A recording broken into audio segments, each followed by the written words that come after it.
आपण श्रवण करत आहात वांदेशकर पाठ. अनेक मानवा पंथात विद्वान होऊन गेले, त्यापैकी वांदेशकर पाठाचं हे चरित्र आहे. प्रत्येक ठिकाणी महादाईसांनी किंवा भक्तिजनांनी प्रश्न विचारून स्वामी चक्रांनी सांगितलेल्या कथा आहेत, असं या पाठात आपण श्रवण करत आहेत. कदाचित पुराणामध्ये परंपरेने काही कथेत बदल असेल, होऊ शकतो, परंतु वांदेशकर पाठामध्ये अशा या त्यांच्या मतानी पोथीमध्ये लिहिलेल्या या लीळा आहेत. त्यानंतर आहे पुढचं अष्टविध ब्रह्मचर्य. एकदा महादाईसा पुराण ऐकून आली. पुराण ऐकल्यानंतर पुराणामध्ये असं श्रवण केलं तिने. असं बोलतात पुराणामध्ये, श्रीकृष्ण चक्रवर्ती शते आगळ्या 16 सहस्र, अंतपुरा 8 पट्टराण्या, 1650 पत्न्या आणि त्यांना एकीला 10 मुलं आणि एक मुलगी. किती झाले? 1,61,000 मुलं झाले. 1,61,000 मुलं झाले. आणि मुली किती झाल्या? 16,800 मुली झाल्या. एवढा मोठा परिवार श्रीकृष्ण चक्रवर्तीचा, एवढा मोठा परिवार श्रीकृष्ण चक्रवर्तीचा आहे असं आपण ऐकलं. तरीही त्या पुराणामध्ये असं सांगितलेलं आहे की श्रीकृष्ण चक्रवर्ती बालब्रह्मचारी आहेत. हे खरं आहे का? एवढ्या मोठ्या पत्न्या, एवढे मोठे मुलं, एवढे मोठ्या मुली, एवढ्या मोठ्या असा परिवार, तरीही श्रीकृष्ण चक्रवर्ती ब्रह्मचारी आहात, तेही बालब्रह्मचारी. हे असं खरं आहे का? स्वामी म्हणतात साच खरं आहे.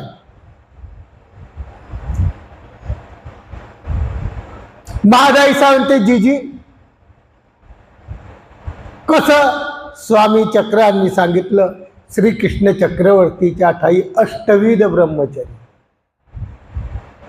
मना वाचा नियम, या सर्व ठिकाणी श्रीकृष्ण चक्रवर्तीचं ब्रह्मचर्य होतं 8 प्रकारचं. महादाईसा म्हणते जीजी स्त्रियांचा संबंध आला, स्त्रिया जवळ आहेत, श्रीकृष्ण चक्रवर्ती जवळ गोपिका आहेत, पत्न्या आहेत, तरी भावे की अभावे ब्रह्मचारी आहे. काही कळालं नाही आम्हाला. म्हणजे असून आहे का नसून आहे, भाव आणि अभाव अशा माध्यमातून श्रीकृष्ण चक्रवर्ती ब्रह्मचारी आहेत हे आम्हाला काही कळत नाही. भावे आहे का अभावे, म्हणजे पत्न्या असून ब्रह्मचारी आहे का पत्न्या नसून ब्रह्मचारी आहे?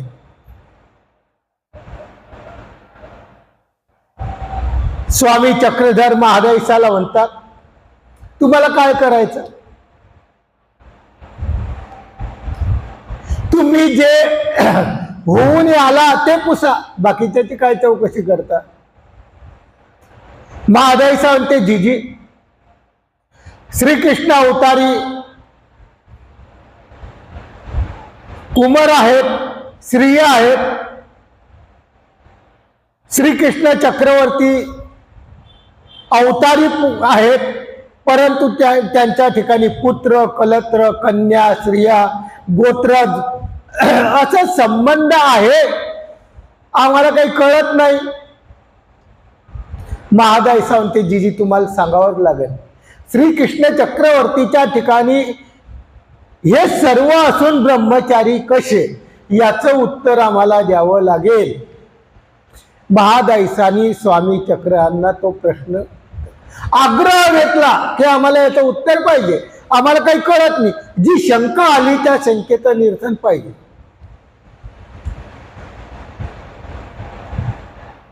स्वामी म्हणतात ठीक आहे, या प्रश्नाचं उत्तर एकदा रुक्मिणी देवी श्रीकृष्णाजवळ बसलेली आहे आणि श्रीकृष्ण चक्रवर्तीचं पूजन केलेलं आहे. नारद आहे आणि नारदानी तिथं आल्यानंतर नारदाचंही तिने पूजन केलं. तेव्हा त्या नारदाने त्या रुक्मिणीला सांगितलं, बाई श्रीकृष्ण चक्रवर्ती ब्रह्मचारी आहे आणि तेही बाल ब्रह्मचारी आहे. रुक्मिणी देवीला चिंता पडली, रुक्मिणी देवीच्या मनात शंका आली. जी महादायसाला शंका होती तीच शंका रुक्मिणी देवीला आली. त्या महादायसाच्या प्रश्नाचं उत्तर स्वामी चक्रधर देतात त्या रुक्मिणीच्या माध्यमातून. रुक्मिणी श्रीकृष्णी चक्रवर्ती जवळ गेली, जी तुम्हाला एवढं मोठं परिवार आहे तरी तुम्ही ब्रह्मचारी कसे, सांगा आम्हाला. सर्वांच्या ठिकाणी रमतात, माझ्या ठिकाणी रमतात, आम्ही तुम्हाला सर्व पाहिलेलं आहे, तरी तुम्ही ब्रह्मचारी कसे. श्रीकृष्ण चक्रवर्ती म्हणतात, देवी सांगू नये, हे सांगता येत नाही, तुला सांगत नाही. तेव्हा रुक्मिणी देवी म्हणते, सांगावेची, आम्हाला सांगायलाच पाहिजे. आग्रह घेतला रुक्मिणी देवीनं. श्री कृष्ण चक्रवर्ती म्हणतात, तुला ऐकायचंच का. अष्टविध ब्रह्मचारी श्रीकृष्ण चक्रवर्तीच्या ठिकाणी आहे, कसं ऐकायचंच. समुद्र आहे खूप मोठा, त्या समुद्रामध्ये एक बेट आहे आणि त्या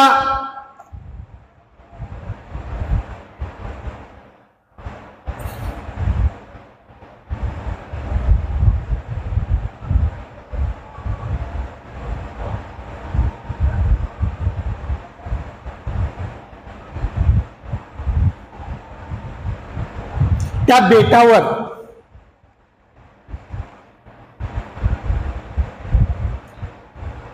एक दुर्वास ऋषी राहतात. त्या बेटावर एक दुर्वास ऋषी राहतात. तिथं तुला जायचं आहे. रुक्मिणी देवी म्हणते, कसं जाऊ, मग इथं आडवा समुद्र आहे. श्रीकृष्ण चक्रवर्ती म्हणतात, सांगतो तुला रस्ता, तिथं जा. आणि तिथं गेल्यानंतर तप करतात. तिथं जायचं, 60 खांडे याचे बोने घेऊन जा.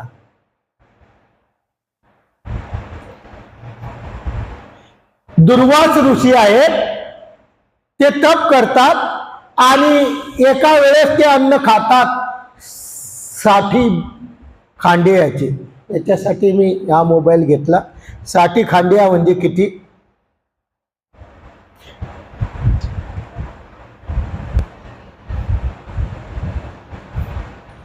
एक खांड म्हणजे 20 मन. एक खांड म्हणजे 20 मन. मग एक मन म्हणजे 30 ते 40 किलो. एक मन बरोबर आहे ना, 30 ते 40 किलो. एक खांडी म्हणजे 750 ते 800 किलो. 750 ते 800 किलो आणि 60 खांड्या म्हणजे 45,000 ते 48,000 किलो, म्हणजे 45 ते 48 टन धान्य दुर्वास ऋषी एका वेळेस खात होते. इतकं अन्न 45 ते 48 हजार टन दुर्वास ऋषी अन्न खात होते.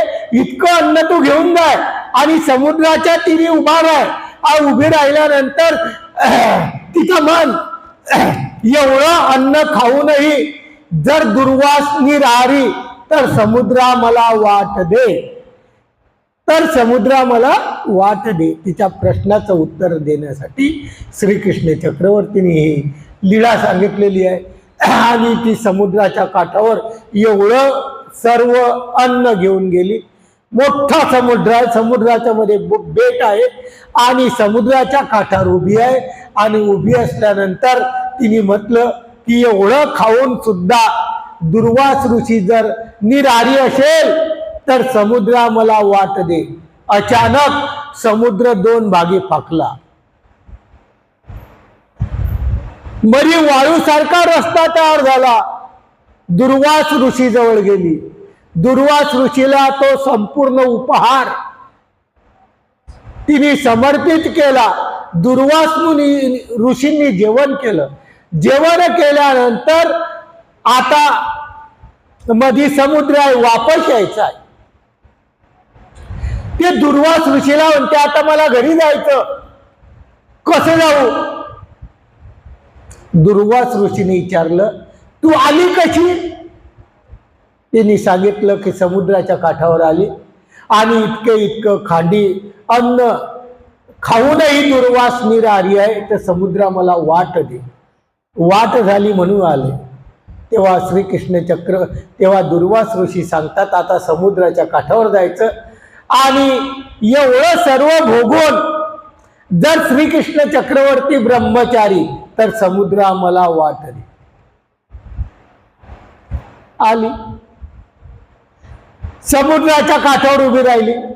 दुर्वासाने जसं म्हणायला सांगितलं तसं म्हणतं, आग समुद्रा, श्रीकृष्ण चक्रवर्ती बाल ब्रह्मचारी तर मला वाट देशी. क्षणार्धात समुद्र 2 भागी विभागला गेला. समुद्राच्या पार करून या काठाला आली. श्रीकृष्ण चक्रवर्ती विचारतात कशा आल्या तुम्ही? तिने ही कथा सांगितली. तेव्हा तिला सांगितलं विश्वास आहे का नाही? रुक्मिणी देवीला अशी प्रतीती आली. रुक्मिणी देवीला तेव्हापासून कळालं की कृष्ण चक्रवर्ती बाल ब्रह्मचारी आहे, दुर्वास मुनी निरारी आहे. श्रीकृष्ण चक्रवर्ती वर तिची प्रतीती आली. आणि आपल्या सिद्धांतानुसार स्वामी चक्रांनी सांगितलेलं आहे भोग तो मायेशी. भोग हा मायेला आहे. परमेश्वराच्या ठिकाणी आपण भोजन खाऊ घालतो. भोजन खाऊ घालतो, परमेश्वर खातो का?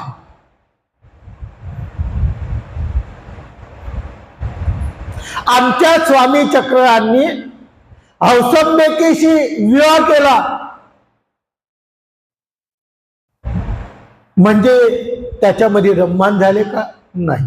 परमेश्वराचं स्वरूप हे संपूर्ण जीवाच्या वेगळं आहे, कशातच रम्मान होत नाही. तो स्वानंदी रमण असलेला परमेश्वर. त्याप्रमाणे श्रीकृष्ण चक्रवर्तीला जरी एवढ्या पत्न्या होत्या परंतु बुद्धमय स्वरूप आला. परमेश्वराचं जे आत्मस्वरूप होतं त्याला किंचितही कलंक लागलेला नव्हता. ही सर्व काय खेळलेली होती? श्रीकृष्ण चक्रवर्तींनी मायावी जाळ खेळलेलं होतं. आणि या मायावी जाळमध्ये प्रत्येकाला प्रत्येक घरी काय दिसायचा? श्रीकृष्ण दिसायचा. परंतु भोग तो विज्ञानी. ज्याप्रमाणे भोजन घातल्यानंतर माया स्वीकार करते, परमेश्वर फक्त त्याचं गोमट देतात, त्याप्रमाणे परमेश्वराची या ठिकाणी कोणताही संबंध नाही. अशा प्रकारचं अष्टविध ब्रह्मचर्य श्रीकृष्ण चक्रवर्तीच्या ठाई होतं.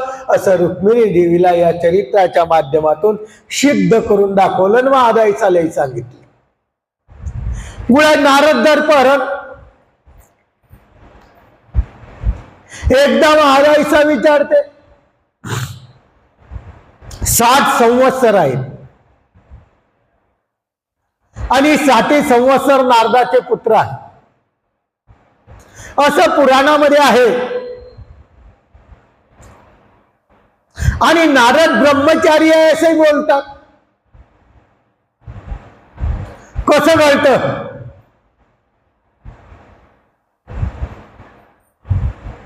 नारद ब्रह्मचारी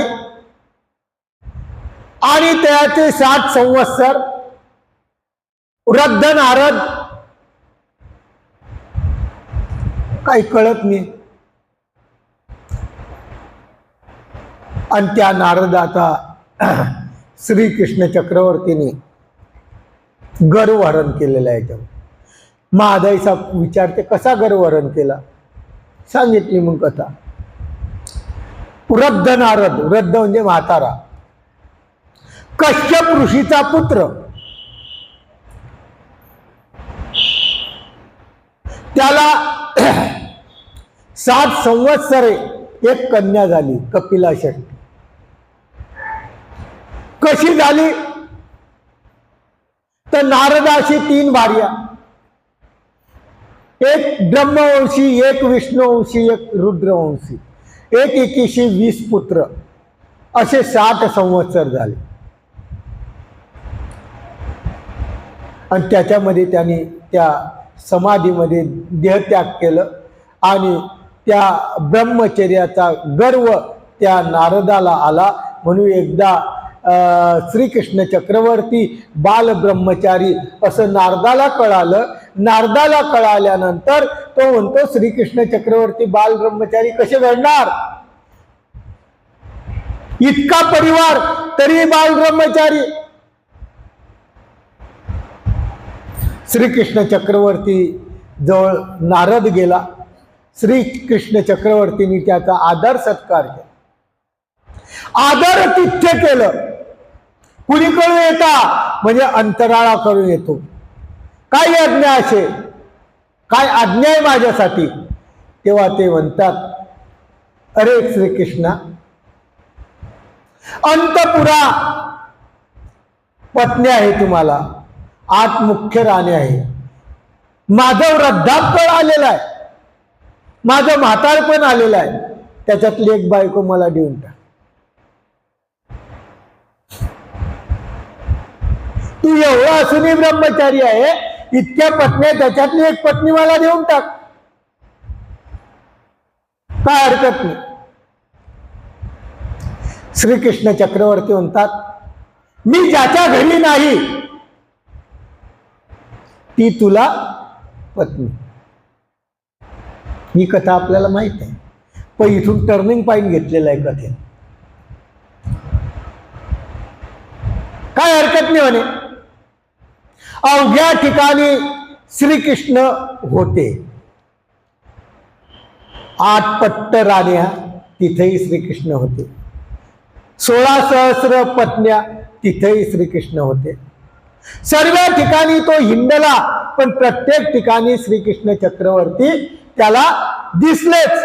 कोण्या ठिकाणी मर्दना चालू आहे, कोण्या ठिकाणी मादने चालू आहे, कोण्या ठिकाणी संवाद चालू आहे, कोण्या ठिकाणी आरोगणा चालू आहे, कोण्या ठिकाणी विडिया देत आहेत, कोण्या ठिकाणी हास्यविनोद चालू आहे. म्हणजे प्रत्येक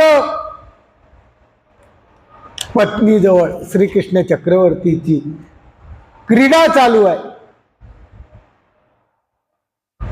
अरे श्रीकृष्णा, हे तुझा अवघा खेळ आहे. आता काय करशील.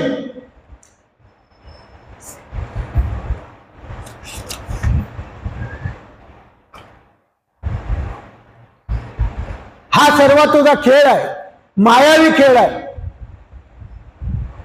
आता बिढार कुठं करू म्हणे.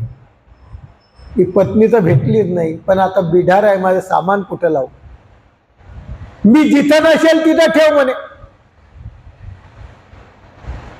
सर्वीकडे फिरला, तिथेही सामान ठेवायला कोणाच्याच घरी जागा नाही. 56 कोटी यादवाच्या घरी गेला, तिथेही श्रीकृष्णच. सभा मंडपाला आला आणि म्हणतो, आगा श्रीकृष्णा, तू मायावीचा राव आहे. तू काय आहे, मायावीचा राव आहे. तुझं जरी ब्रह्मादिकाला कळत नसेल तरी मला तुझी मायावी सर्वे कळते. लक्षात ठेवा, या ठिकाणी आपण कथा ऐकलेली आहे. कथा ऐकताना आपण ऐकलं की तो सत्यभामेच्या घरी गेला होता आहे ना, आणि सत्यभामा ही त्याची बहीण होती, परंतु त्या याच्याने गेलता. ती कथा इथं बदलवलेली आहे. या वांदेशकर पाठामध्ये ती कथा बदलवली. इथं काय केलं, श्रीकृष्ण चक्रवर्ती ला तो काय म्हणतो, हे सर्व मायावी आहे आणि तू लोकांना फसवतो, हे ब्रह्मादिकाला कळत नसेल, पण मिया तू जाणितलं, तू किती मायावी आहे हे मला कळतं. तुझ व्यापके कवने ठाई. भ्रमित झाले, सर्व भ्रमित झालेले आहेत, परंतु मी तुला भ्रमित होणार नाही. म्हणजे श्रीकृष्ण चक्रवर्तीला मी भ्रमित होणार नाही. तू किती लोकांना फसवायचा प्रयत्न केला, मी तुझ्या जाळामध्ये फसणार नाही.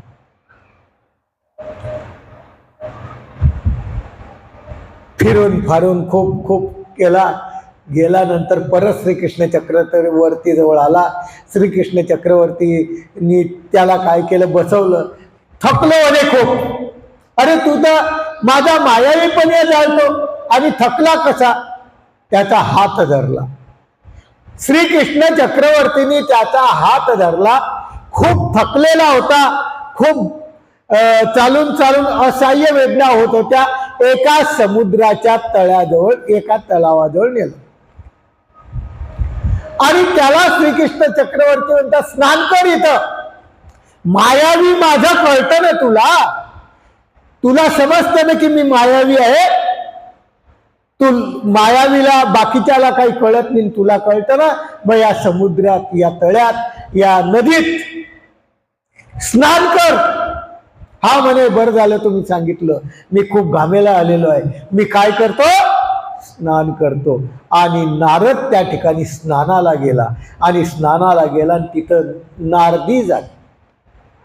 तिथं काय आली, नारदी झाली. श्रीकृष्ण चक्रवर्तीला त्याचा गर्वहरण करायचं. या वांदेशकर पाठाच्या माध्यमातून एक कथा बदलवल्या गेलेली आहे. म्हणजे अशीही स्वामी चक्रांनी सांगितलेली आहे. आणि श्रीत्वाला गेला. श्रीकृष्ण चक्रवर्ती त्या ठिकाणी गेले, पाहिलं, नारदाची नारदी झाली. नारदाची काय झाली, नारदी झाली. ह्या सर्व लीला संवत्सर या गावाला घडलेल्या. संवत्सर हे ऐतिहासिक गाव आहे आणि एक ऋषी शृंगाचं मंदिर आहे. त्याच्या मागं नारदी आणि गारदी अशा दोन नद्या आहेत. त्या नदीमध्ये या नारदानी स्नान केलं. त्या ठिकाणी ती काय झाली, नारदी झाली. ती नदी गंगा नदीला, गोदावरीला तिथं संगम होतो तिचा. त्या ठिकाणी यांनी आंघोळ केली, नारदाची नारदी झाली. आता नारदी झाली तिथं तो त्या सरोवरावर सुंदर अशी स्त्री झाली, म्हणून पाताळ गुंफा करून राहायला लागला. राहायला लागल्यानंतर एकदा काय झाला, पारधी त्या ठिकाणी शिकारीला गेला. शिकारीला गेला तो खूप मोठा ढिवरा, ढिवरा म्हणजे कोळी, ढिवरा याला कोळीला म्हणतात. कोळ्यांचा मुख्य पारधी तो होता. तो त्या ठिकाणी शिकार करत करत गेला. शिकार करत करत गेल्यानंतर तिथं पाणी पेला. पाणी पेला आणि त्याला त्या ठिकाणी ही बाई दिसली. हिचं नाव होतं नारदी. नारदी दिसली, तिला पाहिलं, सौंदर्य पाहिलं, आकर्षून गेला आणि त्या नारदीला म्हणतो, तू कवन जातीची. ते म्हणते, त्यांनी नारदीने विचारले, तू कवन जातीचा. तो म्हणे, मी ढिवरा. ढिवरा म्हणजे कोळी. अवघ्या ढिवऱ्याचा राजा, अवघा कोळ्यांचा मी राजा आहे. नारदीला तो काय म्हणतो, मला वरते का, मला तुझ्याशी लग्न करायचं. तो कोळी म्हणतो, ते म्हणे, मी तुझं नवरी. ते म्हणे, मला लग्न करायचं, तू जे म्हणशील ते मी करन. तो कोळी काय म्हणतो, तू म्हणशील ते करन. नारदीने विचार केला, आता आपण एकटीच आहे. मग ते म्हणते, तुला माझी सेवा करावं लागेल. होकार झाला. तुझं अवघं राज्य मला द्यावं लागेल. माझ्या आज्ञेमध्ये तुला वर्तावं लागेल. आता ही कंडिशन अशीच आहे. जेव्हा फेऱ्या मारता तेव्हा शपथ घेता,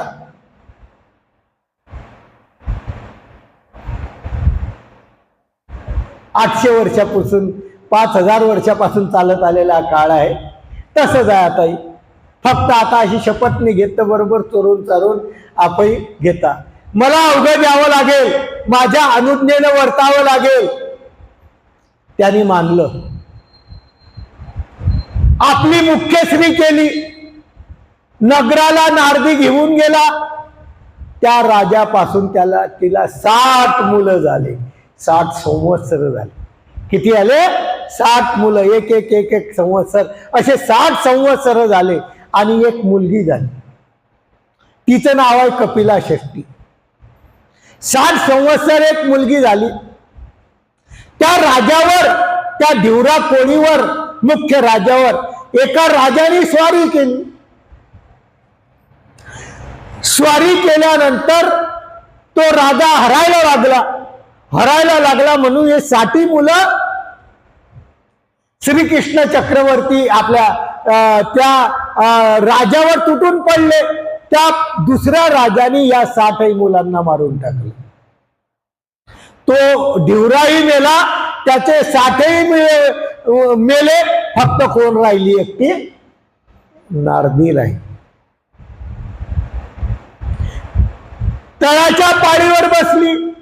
ज्याच्यासाठी संसार मांडला तो संसार काय झाला?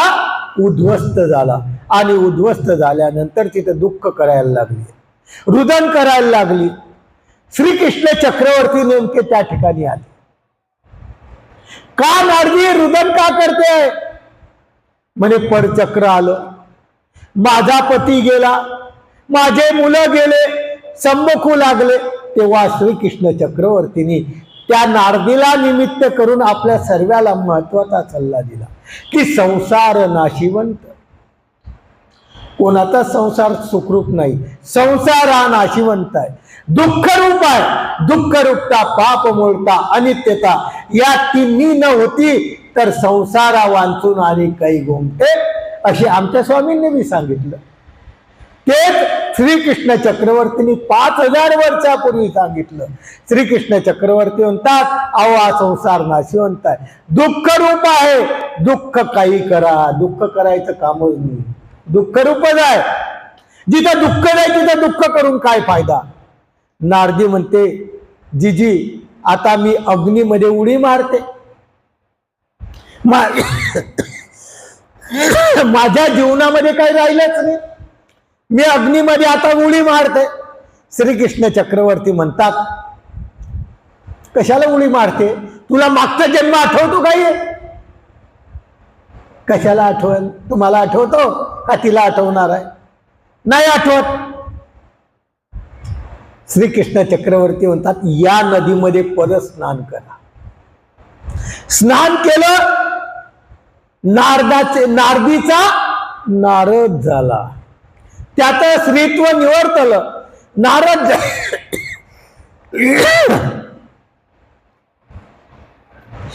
श्रीकृष्ण चक्रवर्तीची वास पाहिली आणि श्रीकृष्ण चक्रवर्ती म्हणतात, हे काही नारद हो, तुम्ही येथची माया जाणा.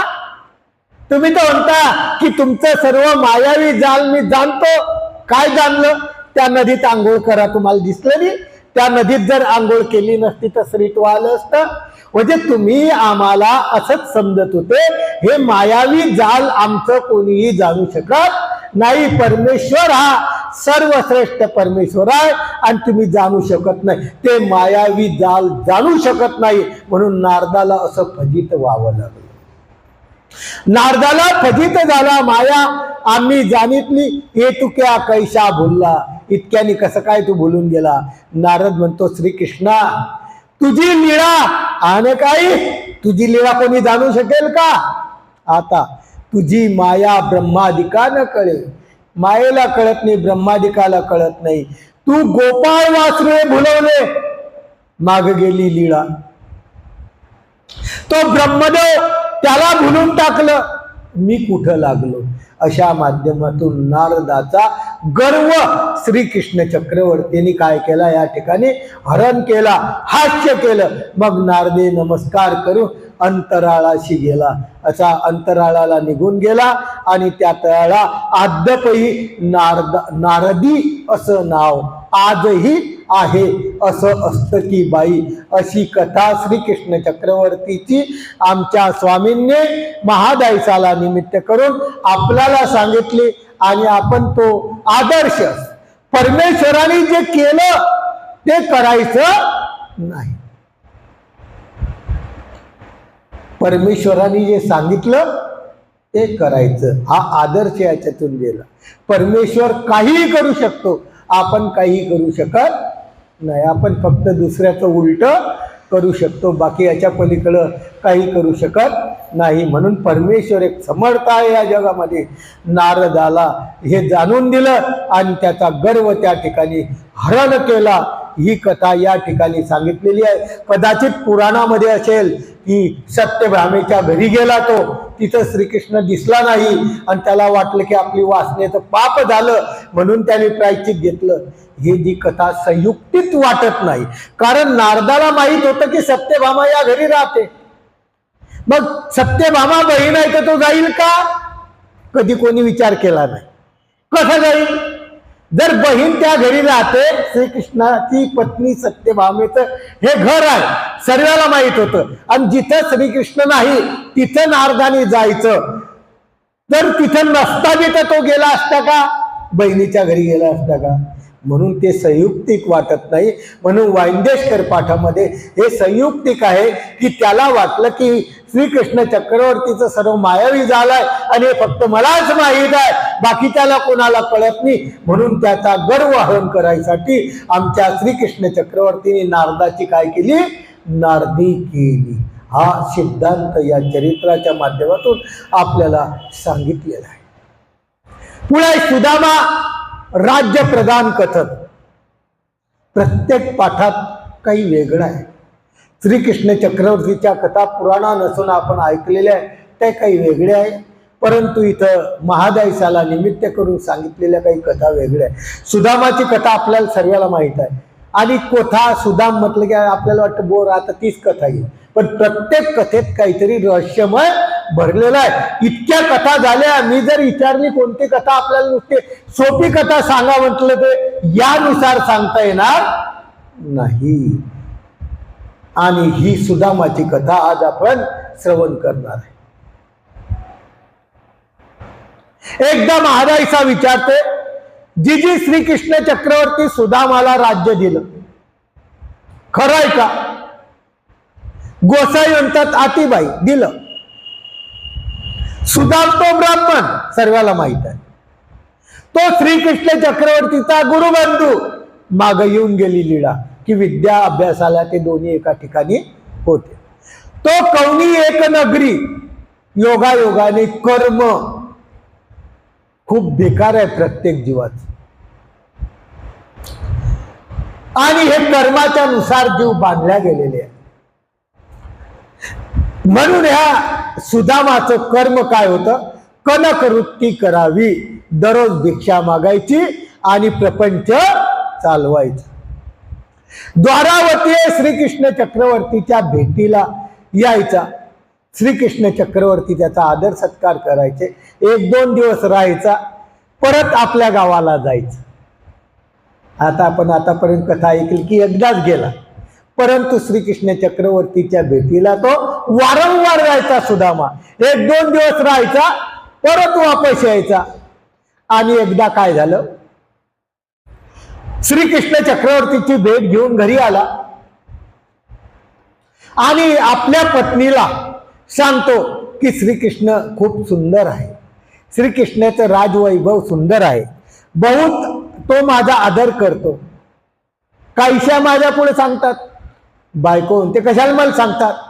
तुम्ही तर भिक्षा मागता ना, तो चांगला आहे तुमचा मित्र हे मला सांगतात, तुम्ही काय करतात? तुम्ही भिक्षा मागतात. तुम्हाला तर भिक्षा काही चुकणार नाही ना.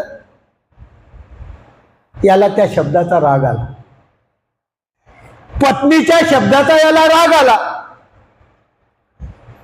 काय करावं? श्रीकृष्ण चक्रवर्तीच्या दर्शनाला जावं, तिथून काहीतरी घेऊन यावं. दर्शनाला निघाला. श्रीकृष्ण चक्रवर्तीने परत त्याचा आदर सन्मान केला. जाता जाता श्रीकृष्ण चक्रवर्ती त्याला म्हणतात, तू चालला ना आता परत येशील, जेव्हा येशील तेव्हा माझ्यासाठी भातकं घेऊन ये. भातकं म्हणजे खाऊ, खाऊ घेऊन ये. हा दरिद्री माणूस घरी गेलं तर पत्नी बोंबलं, आता हा घरी गेलाच नाही, इथून ते घर सोडलं तर शेवटीच घरी जाईल. काय करावं त्याला काही कळत नव्हतं. आपल्या गावाला जर गेलं लाज वाटेल, पत्नी म्हणून आला आणि परत खायला मागतो, भातकं मागतो, म्हणजे मोठी आपत्ती आली याच्यावर. काय करावं काय करावं काय करावं. एका ठिकाणी थांबला, एक गाव होतं, त्या ठिकाणी तो 7-5 दिवस राहिला. 7-5 दिवस राहिल्यानंतर रस्त्याने जायला लागला. आता आपल्याला इथे राहायचंच नाही, देश त्याग करून निघून जायचं, आपल्या जीवनाला काही अर्थ नाही, अशा माध्यमातून सुदामा निघायला लागला. रस्त्यामध्ये एक शेत होतं, शेतामध्ये रान साडी होती, तांदूळ, ती जळलेली होती, त्याच्यापासून लाह्या तयार झालेल्या होत्या. त्या लाह्या त्यांनी काय केल्या, वेचल्या, आपल्या धोत्राच्या एका या कोणत्याला बांधल्या. त्या पक्व लाह्या होत्या, आंधोळीभर त्या पदरामध्ये बांधल्या. आता श्रीकृष्ण चक्रवर्तीला भातकं द्यायचं आहे ना, काहीतरी द्यायचं आहे. आपल्याजवळ काय आहे, हे रस्त्यात भेटलं ते बांधून तो द्वारकेला आला. परत श्रीकृष्ण चक्रवर्तीला आनंद झाला, क्षेमालिंगन दिलं, भेट दिली. श्रीकृष्ण चक्रवर्ती म्हणतात, अरे त्या पदरात काय बांधलाय तू? लाह्या पाहिल्या. श्रीकृष्ण चक्रवर्तींनी, आमच्यासाठी भातकं आणलं म्हणे तू. लाह्या म्हणे. श्रीकृष्ण चक्रवर्तीने घेतल्या, खायल्या. रुक्मिणी देवी म्हणते, काही भावाशी आणल्या, वहिनीला बी आणल्या, म्हणून त्या रुक्मिणी देवीनेही घेतल्या. तेव्हा सुदामाला डोळ्यातून अश्रू आले. आओ मेले काहीच भातकं, हे काय भातकं आहे का? गोसावी मध्ये थोर, माझ्यापेक्षा थोर आहेत, काय आहे मी? परंतु या असलेल्या लाह्या त्या रुक्मिणी देवीने खाल्ल्या, श्रीकृष्ण चक्रवर्तींनी खाल्ल्या, तो प्रसाद त्या सुदामाने खाल्ला. शोधोपचारी स्वागत झालं. पण तू श्रीकृष्ण चक्रवर्तींनी यावेळेस मात्र 2 दिवस 3 दिवस थांबायचं ना हमेशा. यावेळेस श्रीकृष्ण चक्रवर्तींनी जसा आला तसाच म्हणे वापस जाय, आता इथं थांबायचं नाही. सुदामाला राग आला. अरे आपला मित्र आतापर्यंत 2 दिवस थांबू देत होता, आता काय म्हणतो लगेच जाय. 1-2 दिवस तरी राहू द्यायला पाहिजे होतं. आणि माझ्यावर श्रीकृष्ण चक्रवर्ती रागवले, जाऊ रे, इथं थांबायचं नाही. आता काही गावात जाऊ, आता कुठे जाऊ, जाऊ कुठं? निघाला देशांतरा. घरी बी जायचं नाही, कुठं जायचं नाही, देशांतराला निघाला. परंतु तेवढ्या वेळा श्रीकृष्ण चक्रवर्तींनी विश्वकर्माला संदेश देऊन द्वारकेसारखीच दुसरी द्वारका म्हणजे सुदामपुरी रचल्या गेली. चालला चालला रस्त्यामध्ये, आणि रस्त्यामध्ये जाता जाता ते गाव लागलं सुदामपूर. विचारलं, अरे आपण कोणता तरी रस्ता चुकलो आहे, कोणतं गाव आहे? त्यांनी सांगितलं हे सुदामपूर. हे सुदामपूर नावेक थांबला. सर्व गावातले लोक आले, वाजत गाजत त्याला घेऊन गेले. त्याची पत्नी आली, त्याला ओळखू आली नाही.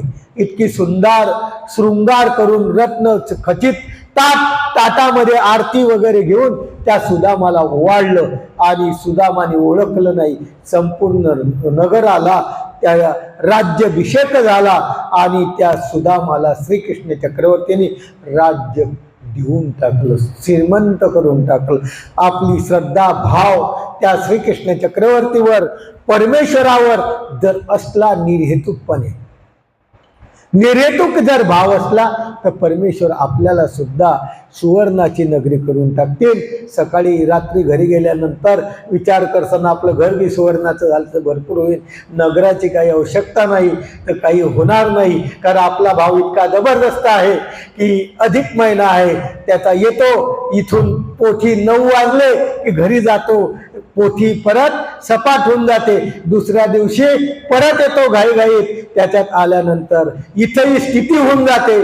मग डुकली लागते आणि डुकरी लागल्यावर सुदाम नगरी डोळ्यासमोर दिसून जाते. असं नाही होणार. सर्वस्व द्यावं लागेल. सर्वस्वाच्या माध्यमातून परमेश्वर आपल्याला बरवा करतील, अर्धराज्य देऊन समान करतील. पण त्या लायकीचं आपल्याला बनावं लागेल. ही लायकी आपण बनवू शकत नाही. म्हणून आपण काय केलं, मागे येत चाललो. आपल्याला पुढे जायचं आहे. एकनिष्ठ भक्ती करावं लागेल, सुदामासारखी भक्ती करावं लागेल, तेव्हा कुठं आपल्याला काहीतरी मिळेल. म्हणून ही कथा सुदामाची जर आपल्याला जीवनामध्ये चांगलं दृष्टपरही भलं झालं, अदृष्टपरही भलं झालं, हे फक्त सुदामानी केलेल्या एकनिष्ठ भक्तीचं फळ आहे असं महादाईचाला स्वामी चक्रांनी सांगितलं. आणि या चरित्राच्या माध्यमातून महादाईचाला सांगितलं की बाबा आपण सुद्धा अशी भक्ती केली तर परमेश्वर अर्धराज्य देऊनी समान करते. शिंदे राणीचा दृष्टांत स्वामी चक्रांनी दिला. जो श्रीकृष्ण चक्रवर्तीने एक साज करून दिला तो शिंदे राणीचा दृष्टांत आमच्या स्वामींनी दिला. एकदा एक राजा सिंहासनावर बसला होता. त्याला सगळे पाईक वगैरे, नौकर वगैरे, मंत्री गरीब सर्व होते.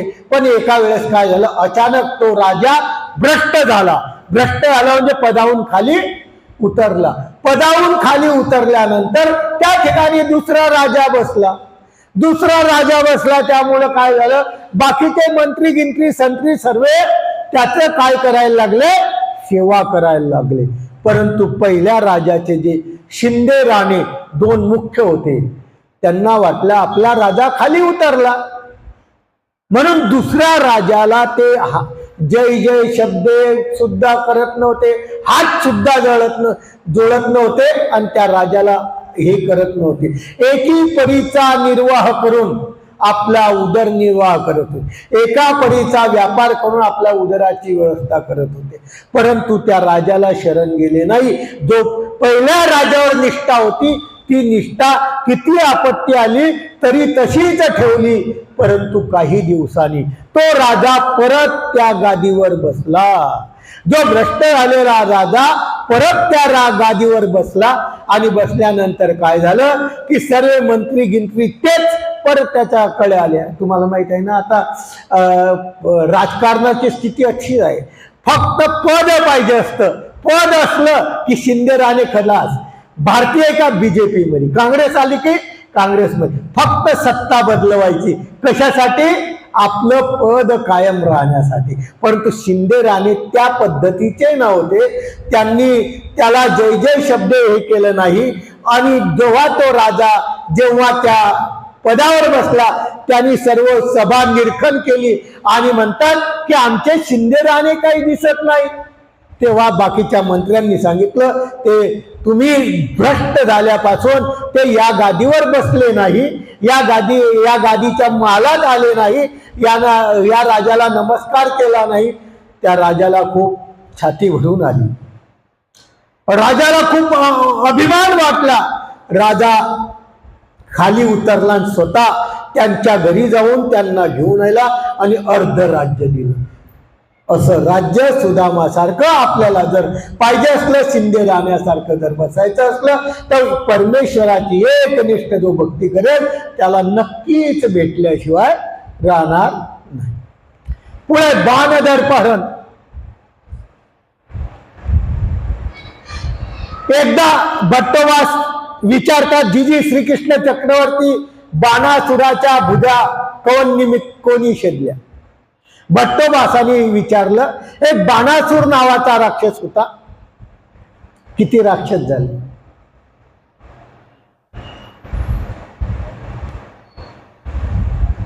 किती आले,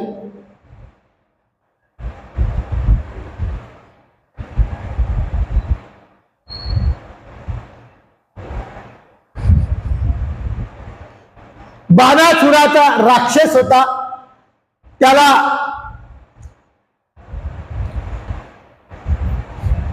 भुजा होत्या. गोसाई म्हणतात बाणासूर काय होता, राक्षस होता. त्यांनी महादेवाचं तप केलं. महादेव त्याला प्रसन्न झाला, 1000 हात दिले. त्या महादेवानी त्या बाणासुराला किती हात दिले? 1000 हात दिले. आता 1000 हात दिले, ठीक झालं, तू तुझा पराक्रम गाजव. परंतु जीवाची स्थिती अशी आहे की जीवाला कोणतीही गोष्ट खाता येत नाही. त्या बाणासूर परत महादेवाजवळ गेला. महादेवाला म्हणतो, तू मला एवढा हात दिले, पण माझे हात नष्ट करणारा क्षत्रिय सुद्धा या जगात पाहिजेच. म्हणजे मला हरण करणारा सुद्धा या जगात पाहिजे. महादेव म्हणतो, अरे काय मागितलं? आधी मागितलं ते बरं होतं, परंतु हे काय मागितलं? नाही, मला हे पाहिजे. महादेव म्हणतो, ठीक आहे, होईल, तू जसं म्हणतो तसं होईल. तो आपल्या नगराला गेला. त्याला एक मुलगी होती.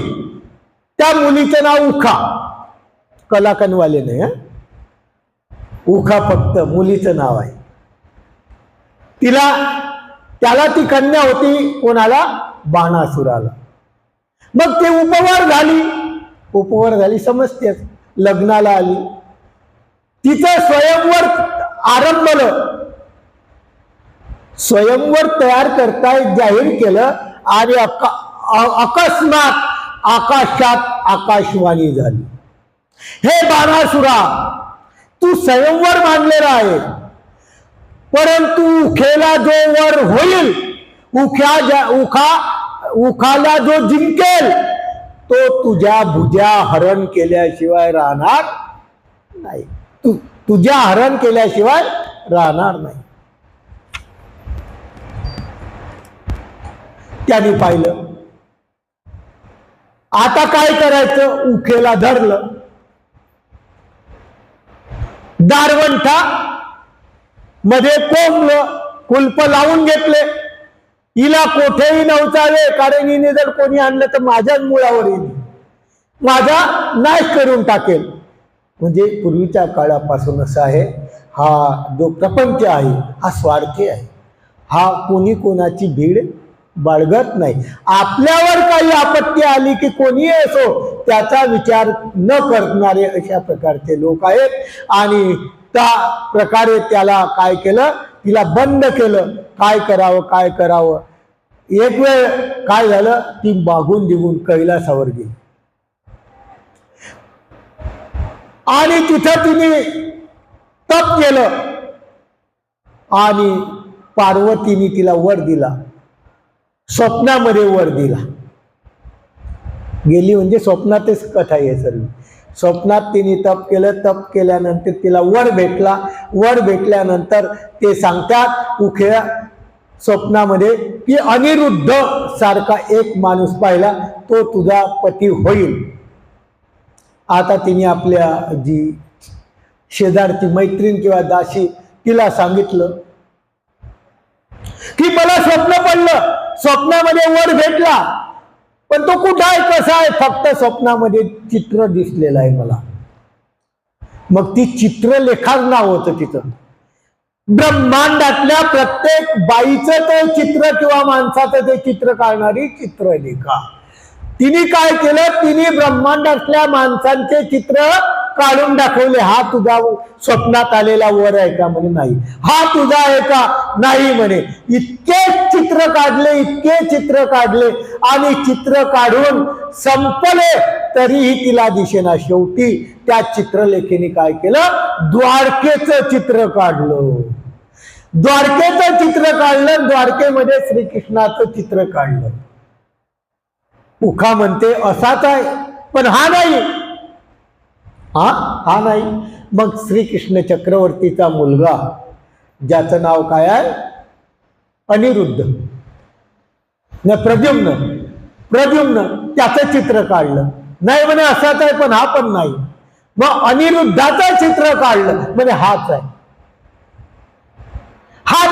माझ्या स्वप्नात आलेला पती हाच आहे, काय करावं म्हणून तिने वायूच्या वेगाच्या माध्यमातून त्या उखेला उचललं आणि डायरेक्ट अनिरुद्धाच्या महालात घेऊन पोहोचवलं. अनिरुद्धाने सुद्धा तिला शेषपाठ भरला, म्हणजे त्यांचं लग्न झालं. दोन्ही सुखाने राहायला लागले. इकडं बाणासुराला कळालं, अरे उखेने झाडा घेतला, अनिरुद्धाला तिने पती थांबलं, आता संग्राम करायचा. म्हणून तो बाणासुर सर्व सैन्यानिशी आला आणि त्या बाणासुराने त्या अनिरुद्धावर खूप मोठा संग्राम केला. परंतु बऱ्याच हे केले, परंतु एक नागफास नावाचा बाण त्यांनी चालवला. त्या ठिकाणी मात्र तो गारद झाला आणि गारद झाल्याने त्या अनिरुद्धाला त्यांनी बंदीशाळेत अटकून टाकलं. कोणी? बाणासुराने. म्हणजे अनिरुद्ध त्या ठिकाणी हरला, बाणासुराने त्याला पकडलं. श्रीकृष्ण चक्रवर्ती त्या ठिकाणी होते, त्यांना कळालं आणि श्रीकृष्ण चक्रवर्तींनी जांबुना नावाचं शस्त्र घातलं. जांबुना नावाचं एक शस्त्र आहे, ते मागवलं महादेवाच्या माध्यमातून आणि ते सुदर्शनाच्या माध्यमातून त्याच्यावर सोडलं आणि त्याच्या सर्व भुजा काय केल्या? नष्ट केल्या. बाणासुराच्या सर्व भुजा नष्ट केल्या, फक्त 4च ठेवल्या. 1000 होत्या, 1000 मधल्या फक्त 4 राहिल्या आणि जांबुना शस्त्र काढून घेतलं. युद्ध थांबल्या गेलं आणि तो त्या ठिकाणी बाणासुर युद्धामध्ये हरला आणि अनिरुद्धाचं लग्न उखे सोबत लावलं. म्हणजे श्रीकृष्ण चक्रवर्तीचा कोण झाला?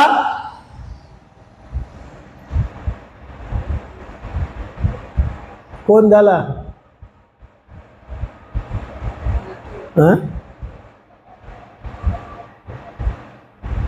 अरे श्रीकृष्ण चक्रवर्तीचा बाणासुर कोण झाला? कोणता यही? प्रद्युम्नचा यही झाला आहे ना. प्रद्युम्नचा वडील श्रीकृष्ण कोण झाला? आजोबाचा यही आहे का नाही? मग सरळ सांगत जा का तुमचेच नाते फक्त तुम्ही लक्षात ठेवता, धोंडायचा महिना आहे म्हणून फक्त जावई. देवाचे बी नाते लक्षात ठेवणे आहे. जर आपल्याला परमेश्वराची प्राप्ती पाहिजे असली तर खूप गरज आहे. आपल्याला जे पाहिजे ना त्या नात्याची अत्यंत आवश्यकता आहे, कारण या माध्यमातून आपल्याला देव भेटणार आहे. आपल्या कितीही अशा प्रकारच्या नात्यामध्ये आपण फसलो तर आपल्याला भेटणार नाही. म्हणून श्रीकृष्ण चक्रवर्तींनी त्या अनिरुद्धाचं लग्न लावलं. पहा, श्रीकृष्ण चक्रवर्तीचं लग्न पाहिलं आपण, प्रद्युम्नचं लग्न पाहिलं, अनिरुद्धचं लग्न पाहिलं. सर्व लग्न अधिक महिन्यात होत आहे आणि तुमचं कोणाचंच लग्न अधिक महिन्यात झालं नाही. हा एक आदर्श आहे. आणि आपण अधिक महिन्याच्या निमित्ताने सर्वांचं लग्न काय करतोय? फक्त वरणपोळी भेटली नाही, लग्न लग्न म्हणून थोड्याशा डोळ्या झाकतात, डुकली लागते, मध्येच शेजारचा धक्का मारतो, होऊन जातं, असं काय अडचण नाही. हे जी आपण कथा आहेत, या कथा आपण श्रवण करत असताना इतक्या सुंदर कथा आहे, याच्यामध्ये जर झोप लागली तर मानवा पंथाच्या तत्वज्ञानात 1001% झोप लागेल. इतक्या सुंदर कथा, ज्या कथेमध्ये बोर होत नाही, ज्या कथा सुंदर अशा चालतात. लोक 3-3 तास भागवत ऐकतात. काय कशा ऐकतात माहित नाही. आमचा 1 तास झाला की आमची कॅपॅसिटी संपून जाते. त्याच्यामध्ये बी 1 तासामध्ये किती वेळा घरी जातो, किती वेळा कुठं जातो, किती वेळा मुंबईला जातो, किती वेळा पुण्याला जातो, किती वेळा जळगावला जातो, किती वेळा नाशिकला जातो, सांगता येत नाही. का? तर आपली आवड कमी झाली. आवड असली की झोप येत नाही. म्हणून अशा प्रकारचं अनिरुद्धाचं या ठिकाणी लग्न आलेलं आहे. बस.